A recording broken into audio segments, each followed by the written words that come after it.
around my story.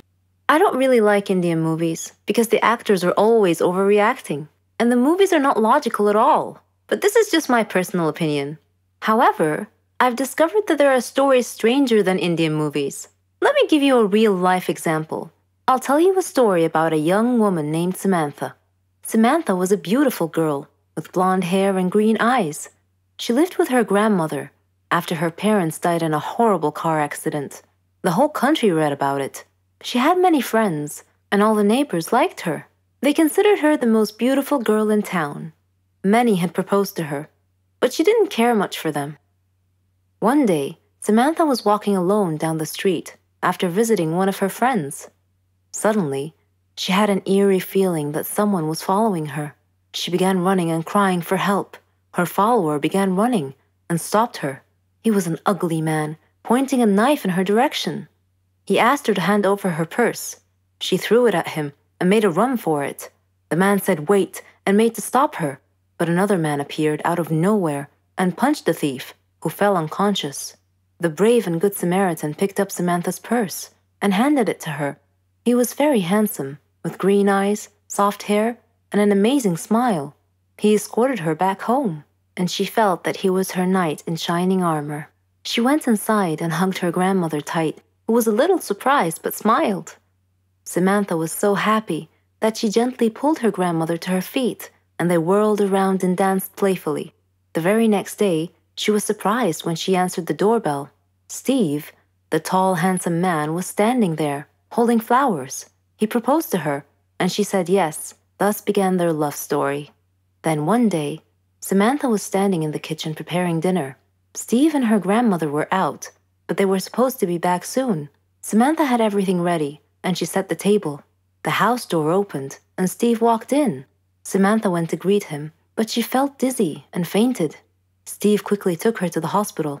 The doctor congratulated Steve, saying that he was going to be a father. Steve was ecstatic, but Samantha was not. Instead, she was shocked and nervous. She said that she was too young to have kids, that she wasn't ready to be a mother. Steve was taken aback and said, "But why? Don't you want him?" Things were different from that point on. Samantha tried to get an abortion several times, but Steve was always stopping her. She couldn't accept it. She blamed Steve, but Steve couldn't understand her. In her 7th month of pregnancy, Samantha was with her grandmother at the supermarket when she saw a small boy run onto the road. Fearing he might get run over by a car, Samantha quickly pulled the boy off the road to safety. The boy's mother saw what happened and thanked Samantha, feeling so grateful and relieved. Samantha was crying at the moment and replied, "No need to thank me. I'm going to be a mother like you soon." For the first time, she was beginning to feel real affection for the baby. "Forgive me," she silently thought to herself. She tried to contact Steve many times to tell him that she had finally accepted. She was ready to become a mother, but he never responded. Finally, the day had come. Samantha went to the hospital to give birth. After the surgery, she was very tired. Nevertheless, when she woke up, she immediately asked for the baby. Her grandmother handed her the child. It was a daughter, and she was so beautiful. The nurse tried to take the baby out of her arms, but Samantha refused, wanting to hold her for as long as she could. The next day, Samantha heard a big commotion, and she had a feeling of dread that something bad had just happened. It was confirmed when she saw her grandmother's face. She asked what had happened, and her grandmother told her that a child was missing and had apparently been kidnapped. Samantha's pale face slowly pleaded, "Please don't tell me that it was my daughter." When her grandmother nodded, Samantha broke down and began crying and wailing in pain. The nurses tried to calm her down, and when she did, her grandmother came over to her and handed her a note. It had been found in her missing daughter's hospital crib. It was in Steve's handwriting. It simply said, "If you don't want her, I do." Then Samantha fainted.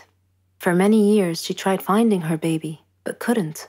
Steve and her daughter had vanished into thin air. She felt as if time had stopped for her, but Steve didn't feel that way. He raised their daughter into a beautiful young woman. He named her Margot.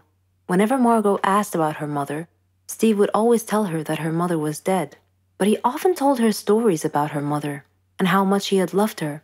Margot's intuition, however, told her that her father wasn't being completely honest with her. and that he was hiding some big dark secret. One day, Steve fell ill unexpectedly. He called Margot to him and told her that he was very sick and felt that he was going to die soon. He said that he wanted to reveal a secret that he had long kept from her, that her mother was actually alive, and that her name was Samantha. He told her that he had kidnapped her from the hospital at birth because her mother did not want a child. He regretted it and asked Margot to forgive him. He gave her Samantha's address, and soon after, he died. After his death, Margot decided to go looking for her mother. I am Margot, and I am now standing at my mother's address.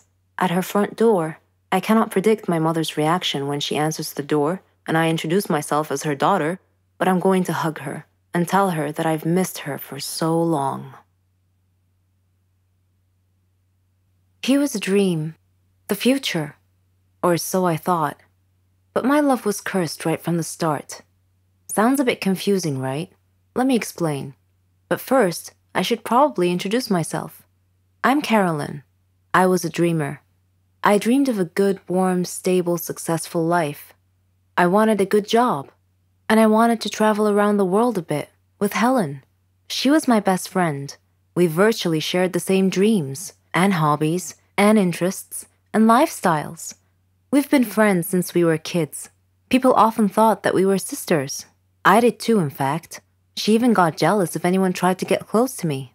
Every day, Helen and I worked a little more towards our dreams. Once, when Helen and I were traveling with some of our friends, we had a problem with the hostess on the plane. A gentleman intervened and cleverly solved our problems. His name was Danny. I liked him.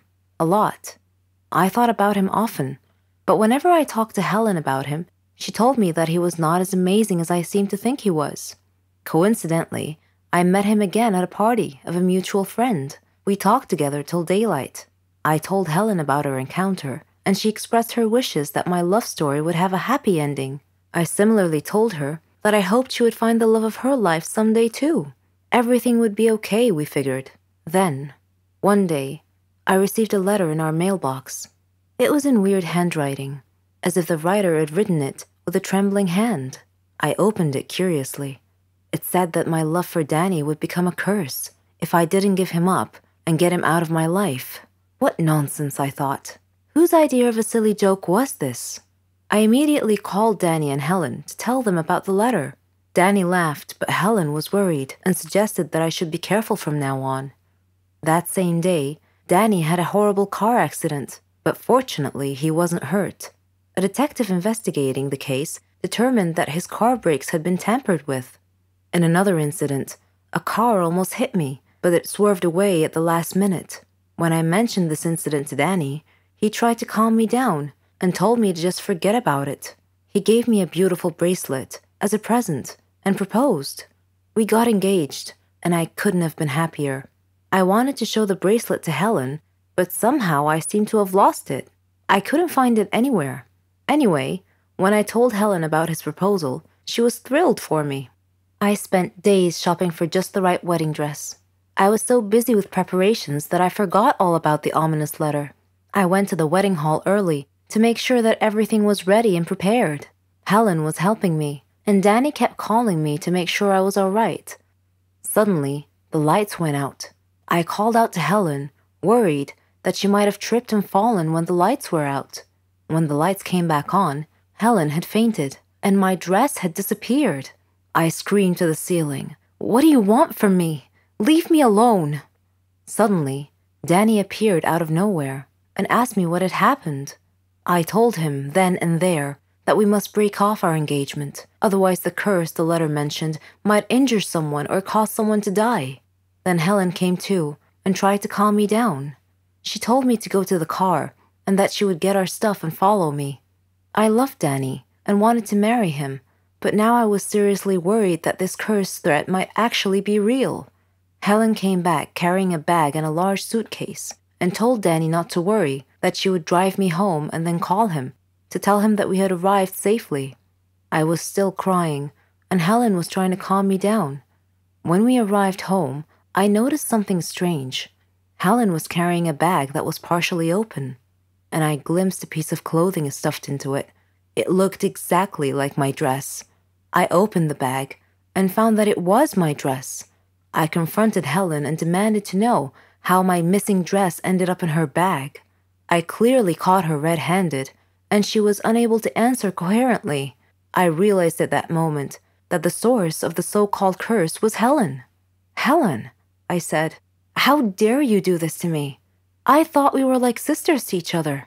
She replied icily, with a glare that I saw for the first time. She said that she fell in love with Danny just as I did, but he chose me instead of her, and that she hated me for it. She said she won him over and got him to love her instead. Then they both tried to scare me into calling off the wedding so that she and Danny could be together. There are no words to describe how I felt at the time. I replied in a similar tone. I told her that I don't ever want to see her again, or Danny. Neither of them mattered anymore. I never did see Helen or Danny after that day. I'm on a Caribbean island now, sipping on a cocktail. I read in the paper that Danny and Helen had announced their engagement. I'm thinking about what wedding present I should give them as a surprise. Hi, my name is Laura. I'm 23 years old, and I teach art. I recently got married to the love of my life, Norman. I considered him my friend, my brother, my son, and my husband. We loved to prank each other, even after we got married. For instance, one time, I turned off all the lights in the apartment, dressed up as a monster, and scared the living daylights out of him when he came back from the store. Another time, he damaged my car. I put mayonnaise on his toast. I did worry sometimes that our jokes might go too far. I mean, he did get really mad at me once. He stopped talking to me for 2 days, even though I apologized profusely many times. After that, our pranks sort of stopped. I figured our pranking days were over. About a month later, I returned home to find a letter on the floor. I opened it and read it. "If you don't pay us 100,000 by Friday, we will kill Norman." I smiled. Norman was pranking me again. When he returned home, I hugged him and showed him his prank letter. He read it carefully, and his brow furrowed.